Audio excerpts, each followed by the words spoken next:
Hi friends, welcome to relax recipes. கறி குழம்பு, mutton குழம்புனா சோறுக்கு மட்டும் இல்லை, இட்லி தோசை எல்லாத்துக்குமே விட்டு சாப்பிட்றதுக்கு சூப்பராக இருக்கணுங்க. அந்த மாதிரி ஒரு கறி குழம்பு ரெசிபி தான் இன்றைக்கி நம்ம பார்க்க போகிறோம். ஒரு ப்ரெஷர் பேனில் 4 டேபிள் ஸ்பூன் அளவுக்கு எண்ணெய் சேர்த்துக்கலாம். தேங்காய் எண்ணெய் சேர்த்துக்கலாம், அல்லது நார்மல் குக்கிங் ஆயில். ஒரு 3 துண்டு பட்டை, ஒரு அரை ஸ்பூன் சோம்பு எடுத்துக்கோங்க. ஒரு 2 ஏலக்காய், 2 கிராம்பு சேர்த்துக்கலாம். இன்றைக்கி நம்ம எடுத்துருக்க மட்டனோட அளவு பார்த்திங்கன்னா 1/2 கிலோ அளவுக்கு எடுத்துருக்கோம். 2 பெரிய வெங்காயம் சின்ன சின்னதாக கட் பண்ணி சேர்த்துக்கணும். வெங்காயம் நல்லா வதங்கி வரட்டும். வெங்காயம் வதங்கி வந்தாக்கில் இஞ்சி பூண்டு பேஸ்ட்டு 1 டேபிள் ஸ்பூன் அளவுக்கு சேர்த்துக்கலாம். டீஸ்பூனுக்கு சேர்க்குறீங்கன்னா 3 டீஸ்பூன் சேர்த்துக்கோங்க. இதுவும் எண்ணெயில் நல்லா வாசம் வர்ற மாதிரி வதங்கணும். 1 டீஸ்பூன் அளவுக்கு காஷ்மீரி சில்லி பவுடர் சேர்த்துக்கலாம். சில பேருக்கு அந்த மட்டன் குழம்பு, கறி குழம்புக்கு தலை நல்ல கலராக இருந்தால் பிடிக்கும். அதுக்காக மட்டும்தான் இதை சேர்த்துக்கிறோம். இதையும் லைட்டாக வதக்கி விட்டுட்டு அதுக்கப்புறம் நம்ம மற்ற பொருட்கள் சேர்க்கலாம்.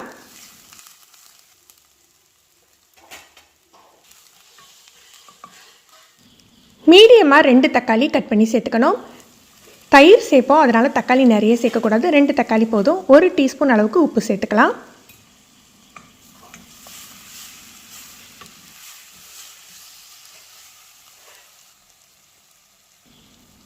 ஒரு கைப்பிடி அளவுக்கு மல்லி, கொஞ்சமாக புதினா சேர்த்துக்கலாம். புதினா இல்லாட்ட கூட மல்லியே நல்லா வாசம் கொடுக்கும். இதை நல்லா வதக்கி விட்டுறலாம். லோ ஃப்ளேமில் ஒரு 5 நிமிஷம் போட்டிங்க அப்படின்னா தக்காளி நல்லா மசிஞ்சு வந்துடும்.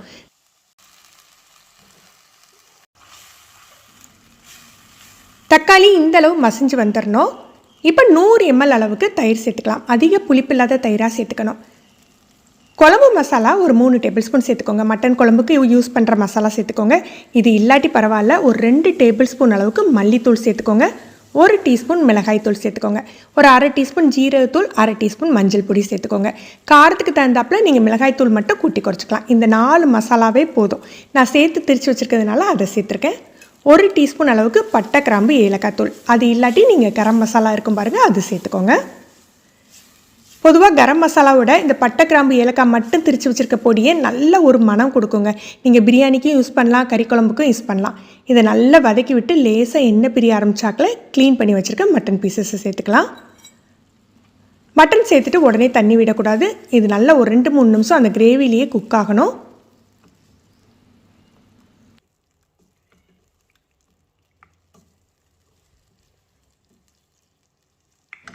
முதல்ல 1 டீஸ்பூன் தான் உப்பு போட்டிருந்தோம். இப்போ குழம்புக்கு தேவையான அளவுக்கு உப்பு போட்டுக்கலாம். இன்னொரு டீஸ்பூன் அளவுக்கு உப்பு சேர்த்துக்கிறேன். நீங்கள் மட்டன் குழம்புக்கு உப்பும் காரமும் மட்டும் நம்ம விருப்பத்துக்கு தகுந்தாப்பில் போட்டுக்கலாம்.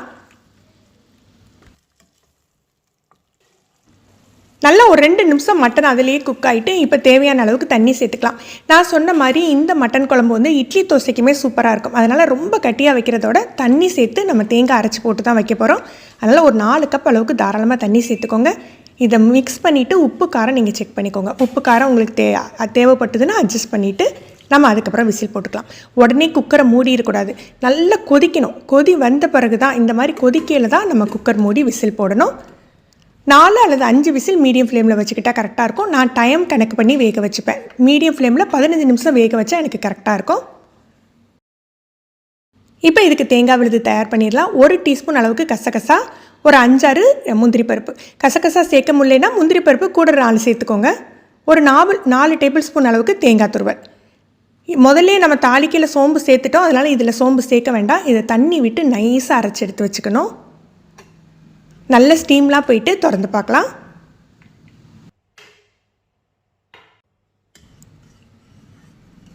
மட்டன் சூப்பராக வெந்துட்டுருக்கு. ரொம்ப குழஞ்சு உடஞ்சும் போயிடக்கூடாது.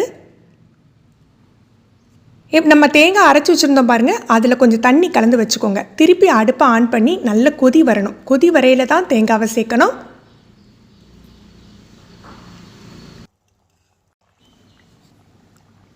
தேங்காவை கட்டியாக அப்படியே சேர்த்திங்க அப்படின்னா குழம்பு ரொம்ப கொழுன்னு ஆகிடும். நேரம் ஆக இன்னும் கட்டி தட்டிகிட்டே போகும். அப்போ டேஸ்ட்டு கொஞ்சம் குறைஞ்ச மாதிரி ஆகிடும்.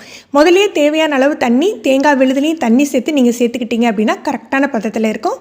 இதை ரொம்ப போட்டு மிக்ஸ் பண்ண வேண்டாம். லைட்டாக அந்த தேங்காவை மிக்ஸ் பண்ணிவிட்டு ஒரு 5 நிமிஷம் கொதிக்க விட்டுருங்க. லோ டு மீடியம் ஃப்ளேமில் 5 மினிட்ஸ் இருக்கட்டும். கடைசியாக கொஞ்சமாக மல்லி இலை தூவிட்டு இறக்கிடலாம். இது நான் சொன்ன மாதிரி உங்களுக்கு இட்லி தோசைக்கும் சூப்பராக இருக்கும், சோறுக்கு இல்லை தேங்காய் சோறு நெய் சோறு எல்லாத்துக்குமே ரொம்ப நல்லாயிருக்குங்க. நீங்கள் ட்ரை பண்ணி பாருங்கள், எப்படி இருந்ததுன்னு மறக்காமல் கமெண்ட் பண்ணுங்கள். வீடியோ பிடிச்சிருந்ததுன்னா லைக் பண்ணி ஷேர் பண்ணுங்கள். ஃபஸ்ட் டைம் நம்ம சேனல் பார்க்குறீங்கன்னா ரிலாக்ஸ் ரெசிபீஸ் சப்ஸ்கிரைப் பண்ணிக்கோங்க. கீழே இருக்க பெல் பட்டனில் ஆல் அப்படிங்கிறத நீங்கள் செலக்ட் பண்ணி வச்சுக்கிட்டிங்கன்னா நம்ம சேனலில் வீடியோக்கள் போட்ட உடனே உங்களுக்கு நோட்டிஃபிகேஷன் கிடைக்கும். தேங்க்யூ.